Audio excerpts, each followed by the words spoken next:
I got to show you these two polls from Quinnipiac. The mathematics are not good if your name is Donald Trump.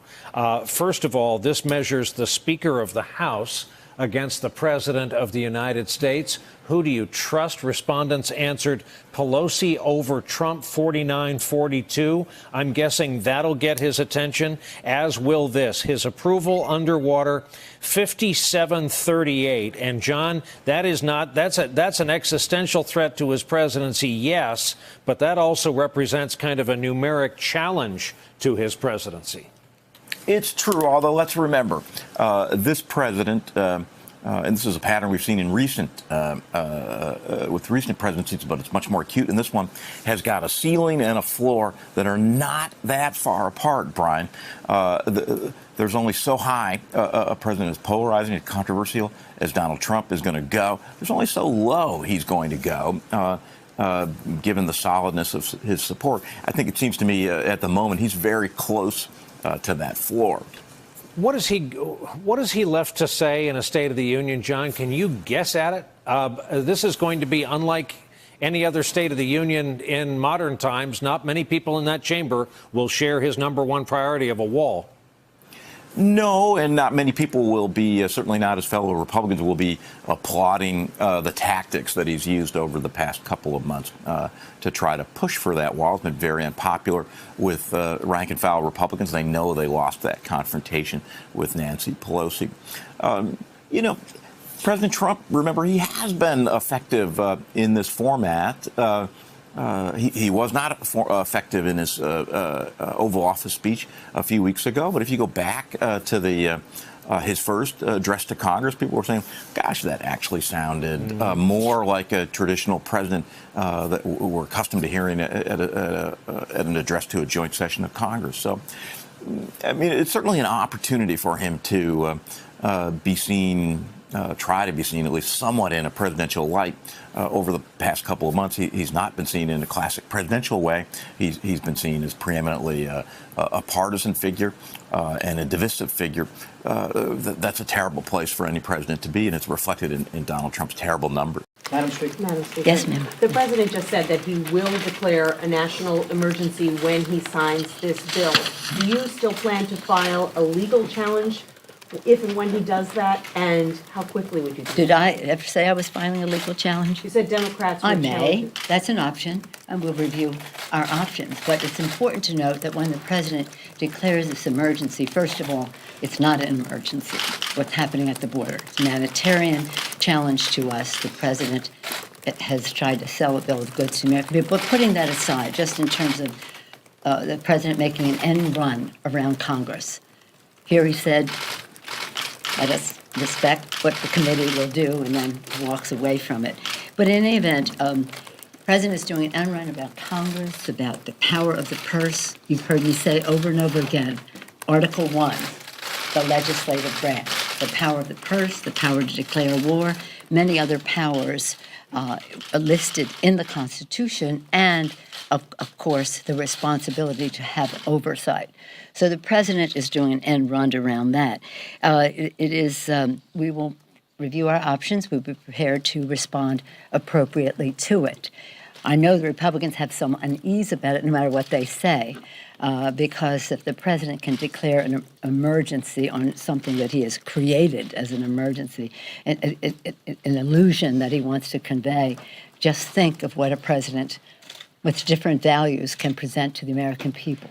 You want to talk about a national emergency? Let's talk about today, the one-year anniversary of another manifestation of the epidemic of gun violence in America. That's a national emergency. Why don't you declare that emergency, Mr. President? I wish you would. But a Democratic president can do that. Democratic president can declare emergencies as well. So the precedent that the president is setting here is something that should be met with great unease and dismay by the Republicans. And of course, we will respond accordingly when we review our options. First, we have to see what the president actually says. Speaker Pelosi, Yes. To that end, there has been some discussion of a resolution in the House that might force Republicans to go on the record and vote against this. Would that be an option? I'm saying that we are reviewing our options. We have to see what the president will say. This, I don't believe that the there's any good faith negotiations to have with the Republicans in Congress if they're going to support the president doing an end run about what the will of the people, the Congress of the United States, has put forth. So we will review our options, and I'm not prepared to give any preference to any one of them right now. Yes, sir. Yes. Thank you. On the news of the past couple of moments that the president told the Senate Majority Leader that he would sign the bill, you must be pleased with that. But on the national emergency, does that change the vote calculus at all? Obviously, if you have the president saying he's going to sign a piece of legislation, people would say, okay, I would vote for that, but also that caveat that could potentially peel votes away. Does that have any impact? Let's just have the vote, Chad. That's very interesting, but let's just have the vote. That changes the support one way or the other. Well, it may, I don't know, it's probably had more of an influence in the United States Senate. We have the votes in the House. But it is interesting to see how the president has said to the Republican leadership in the Senate, Senator Shelby, a senior appropriator, the chairman of the Appropriations Committee there, respected leader in the United States Senate. I don't have confidence in what you did, even though the president failed to convince the American people and their representatives in Congress of his position. But let's just see what the votes are. Who knows what the calculus is on the other side? I don't. Doesn't affect your side of the aisle. No. Madam Speaker? Madam Speaker, as far as the gun control bill, or rather the Yes. background check bill is concerned, you just said that a national emergency should be Yes. declared. Well, it on- could be declared. If you want to talk about emergency, that's a national emergency. That's something that you would like to see a president declare. No, I'm just saying a president could do that. If you want to go down that path, then let's look at what really is a national emergency. I'm not advocating for any president doing an end run around Congress. I'm just saying that the Republicans should have some dismay about the door that they are opening, the threshold they are crossing. Madam Speaker, in your opening comments, you spoke some about the freshman class. Yes. I was just wondering, there have been a number of viral moments that some of these new Democratic members especially That's have the word. It's in created. viral. Is that your question now, the viral moments of the freshman? I wanted to ask you though, what you thought of their influence. Do these Dem freshmen have an outsized influence that you've never seen before? No. This is welcome to the Democratic Party. We are not a rubber stamp for anybody. We are not a monolith. We never have been. And who would want to lead a party that would be described that way? The members come, they bring their enthusiasms, their priorities. We welcome that, and they're not programmed. They are spontaneous, prepared, and I'm proud of them. Okay? Yes, sir. Again, you mentioned the anniversary of Parkland several times, Yes. and the legislation you're bringing to the floor Yes. enjoys broad support. Yes. Other legislation to that end, not quite as popular around the country, although it's more popular among the Democratic caucus than probably ever.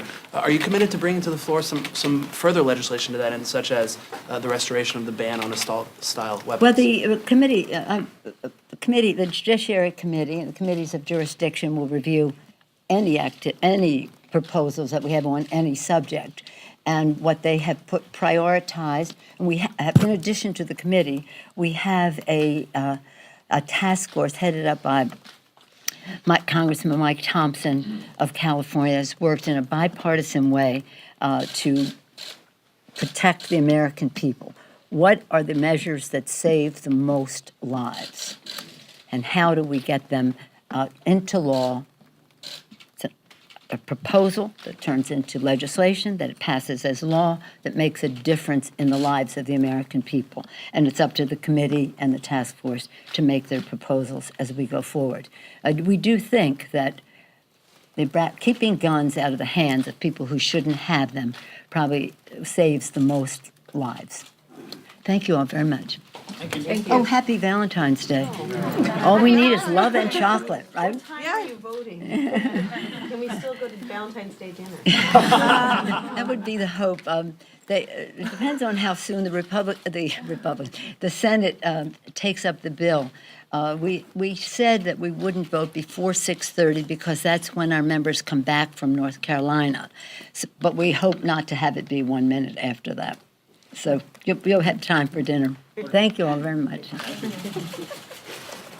Nancy Pelosi now responding to the declaration from the Senate Majority Leader Mitch McConnell that the president will sign the spending bill, but he's going to declare a national emergency in order to get his border wall at the border. Let me bring in CNN's David Chalian, who's joining us to react to what we just heard from Pelosi. Key line here, she says the president is doing an end round on Congress. She said Republicans should have a problem with that too, and this is potentially dangerous precedent if, in fact, the president declares this national emergency and goes the route in which it looks like it's going to go here, David.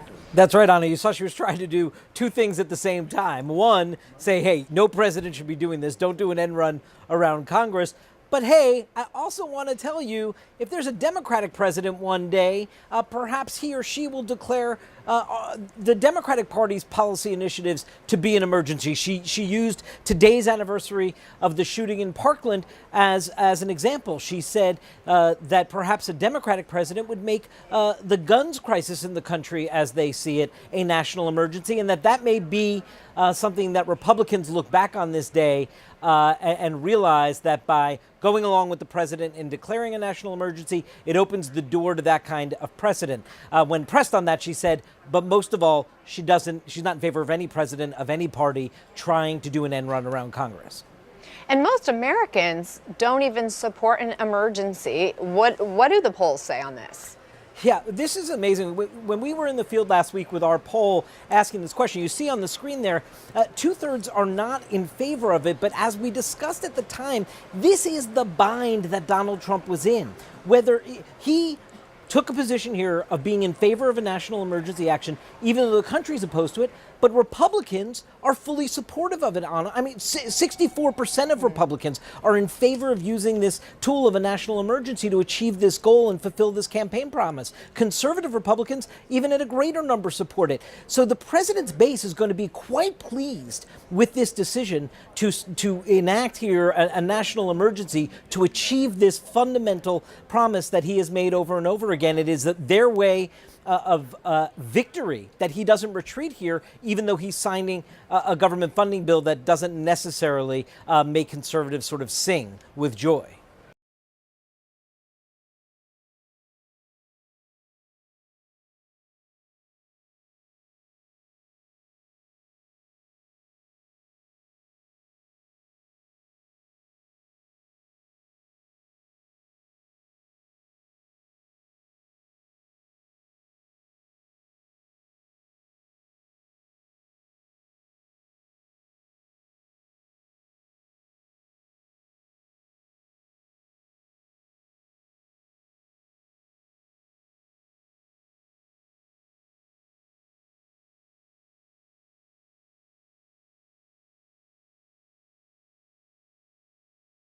We're not having a negotiation over this right now. They're having a negotiation over it in there. There's not going to be any wall money in the legislation. However, if they have some suggestions about certain localities where technology, some infrastructure, as I said, about the ports of entry, we might need more ports of entry. We might need some roads. That's part of the negotiation. It is not a negotiation for the president to say. What did he say today? It doesn't matter what Congress does. I knew that he wanted it all to himself. I mean, oh, really? A president who wants to have Congress be completely irrelevant in how we meet the needs of the American people? No, come on. So let them work their will. No, because if there's no wall, it doesn't work. She's just playing games. So if there's no wall, it doesn't work. And we're building the wall right now. I mean, a lot of people don't know that, but we have a lot of wall under construction. We've given out a lot of contracts over the last 3-4 weeks, good contracts. A lot of wall is soon going to be under construction. We're finishing up design on certain areas, the most important areas, the Rio Grande area and others. We are building a lot of wall. You know, I'm not waiting for this committee. And I've told a lot of people, I don't expect much coming out of the committee because I keep hearing the words that we'll give you what you want, but we're not going to give you a wall. And the problem is, if they don't give us a wall, it doesn't work. Without a wall, it doesn't work. We have caravans right now coming up from Honduras, who we give a lot of money to, which is stopping, by the way. But we pay hundreds of millions of dollars to Guatemala, Honduras, and El Salvador. And then they have caravans leaving their country coming up here. And by the way, if you go to Tijuana and you take down that wall, you will have so many people coming into our country that Nancy Pelosi will be begging for a wall. She'll be begging for a wall. She will say, Mr. President, please, please give us a wall.